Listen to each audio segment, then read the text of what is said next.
Mga kapigis, akala mo ba kapag lumalaki ang tiyan ng inahin mo, automatic na may mabibilang kang biik pagdating ng 104 na araw?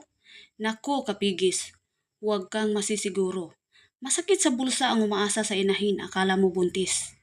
Pero pagkalipas ng 5 buwan, wala palang laman at ayaw pa rin magpakasta.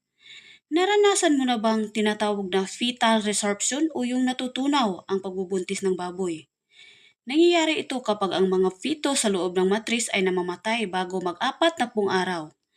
Ang pagbubuntis na, dahil malambot pa ang buto ng biik, kusa itong natutunaw at sinisipsip pabalik ng katawan ng inahin. Ang makasaklap, walang lumalabas na patay na biik, walang dugo, at walang sinyalis ng pagkakunan. At dahil iniisip pa rin ng utak ng inahin na buntis siya, hindi siya magpakita ng sinyalis ng paghit, kahit abutin pa ng ilang buwan. Bakit nga ba nagkaganito? Una, pwedeng dahil sa hormonal imbalance. Pangalawa, baka may naiwang impeksyon o nana sa loob ng matris nung huling anak niya na hindi nalinis ng maayos ng Uterex o antibiotics. Pangatlo, ang pinakamapanganib ang mga virus tulad ng parvovirus.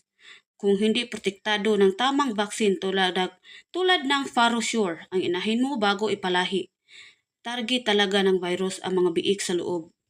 Ano ang pwedeng gawin? Pwedeng subukan ang hormone injection para i-reset ang kanyang cycle at piliting mag-hit. Pero mga kapigis, maging practical tayo. Kung 5 buwan ng bakanteng inahin, napakalaki ng lugi mo sa feeds.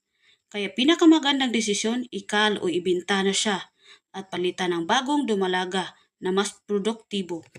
So ligtas ang may alam. Hanggang sa muli, happy farming!